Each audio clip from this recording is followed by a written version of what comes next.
Government of India నన్ను China పంపించింది. China కూడా వెళ్ళేసి వచ్చాను. After coming from China 6 months నిద్రపోలే నేను. పిచ్చిలేసింది నాకు వాళ్ళ డెవలప్మెంట్ చూసి. వాళ్ళు మనకన్నా తర్వాత స్వాతంత్రం వచ్చింది, మనకన్నా జనాభా ఎక్కువ ఉన్నారు, కానీ వాళ్ళు మనలాగా లేజీ కాదు. They work hard.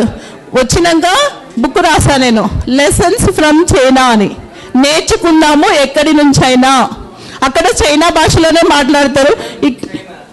Lessons from China, నేర్చుకుందాం ఎక్కడి నుంచి అయినా. వాళ్ళు సక్సెస్కి కారణం ఏంటంటే రెండు, వ్యవసాయము, ఎడ్యుకేషన్. ఓన్లీ వాళ్ళు చైనీస్ భాషలోనే నేర్చుకుంటారు. వాళ్ళు అన్ని దేశాలు పోతారు, నేర్చుకుంటారు, మళ్ళీ వచ్చి వాళ్ళ దేశం గురించే పనిచేస్తారు. ఫస్ట్ పాయింట్ అది. Second point, education system. Beautiful education system వాళ్ళ దగ్గర. ఒక ఊరు వెళితే పెద్ద బిల్డింగ్ ఉంది అంటే అది స్కూల్. అన్నిటికన్నా బ్యూటిఫుల్ బిల్డింగ్ అంటే స్కూల్. అందుకే వాళ్ళు అంత డెవలప్ ఉన్నాడు అక్కడ.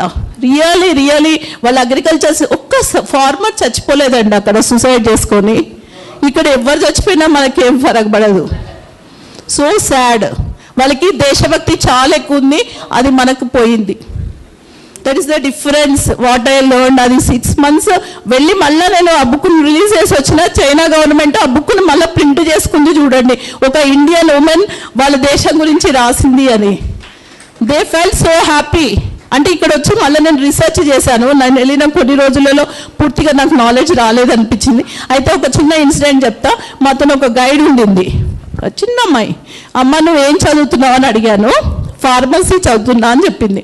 నీకు ఇష్టమా ఫార్మసీ అంటే?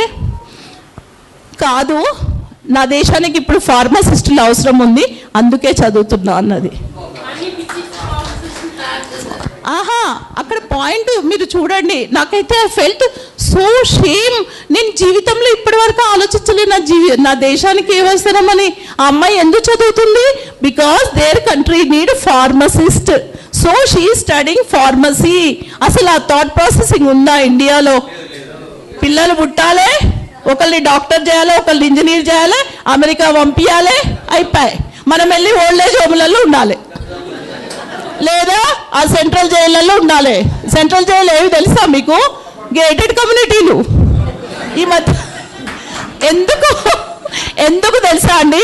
తాత ముత్తాతలు సంపాదించిన ఎకరాల భూమిని అమ్మేసి ఊర్లలో ఉండలేక వచ్చి ఈడ కోట్లు పెట్టి అవి గేటెడ్ కమ్యూనిటీలు కొంటున్నా. ఆడ ఫస్ట్ వాచ్మెన్ గాడే లోపల రానియడు మనల్ని.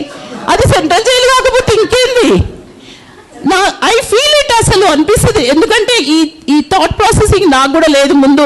ఎప్పుడైతే I went back to village, I have respect to the farmers. ఏం కష్టం అండి అసలు. అది పడితే తెలుస్తుంది పంట పండించడానికి వాళ్ళు ఎంత కష్టపడితే. మనము ఈరోజు కూడా నేను చూసిన చాలామంది అన్నం కూరలు అన్నీ వేసేసేస్తున్నారు. అది పండిస్తే తెలుస్తుంది. నేను ఇప్పుడు పండిస్తున్నా కాబట్టి తెలుస్తుంది నాకు కూడా బాధ, కష్టము, ఆ పెయిన్.